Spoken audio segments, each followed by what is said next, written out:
স্বার্থপর এই দুনিয়া, খোদার কসম কারো জন্য থামে না, বড় স্বার্থপর এটা। আগের গাড়ির 3 জন প্যাসেঞ্জারও যদি রক্তে ভাইসা যায়, মইরাও যায়, পিছনে জ্যাম বাজলে এরা শুনতেছে যে সামনের গাড়ি অ্যাক্সিডেন্ট করে 3 জন 2 জন লোক মরে গেছে, এরা এরপরও চিল্লায় যে পুলিশ কই, রাস্তা ক্লিয়ার করে নাকা, মূল্য মরছে না মূল্যটি সরাও। কারো হাতে সময় নাই। স্বার্থপর এই দুনিয়া, কারোর জন্য থামে না রে বাপ।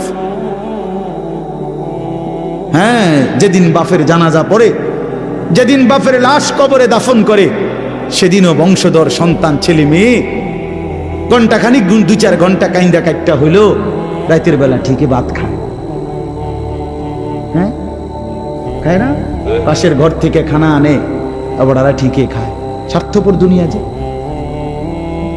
থামে না রে ভাই, থামে না দুনিয়া। ওই জন্য আমাদের কারোর জন্য থামবে না। তুমি আমি মরে গেলে শেষ।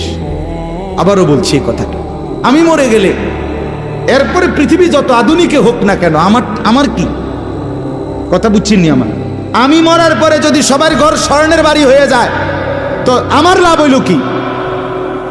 আমার মৃত্যুর পরে যদি সব মানুষ আধুনিক হইয়া চাঁদের দেশেও জায়গা, আমার ফায়দা কি? আমি তো নাই, আমি তো মরে গেলাম। যে কবরে চলে গেল সে কি আর ফিরে আসবে? আল্লাহ আমাদেরকে বুঝ দান করেন। এই জন্য ছেলেরা, রাত গভীরে বন্ধু চলো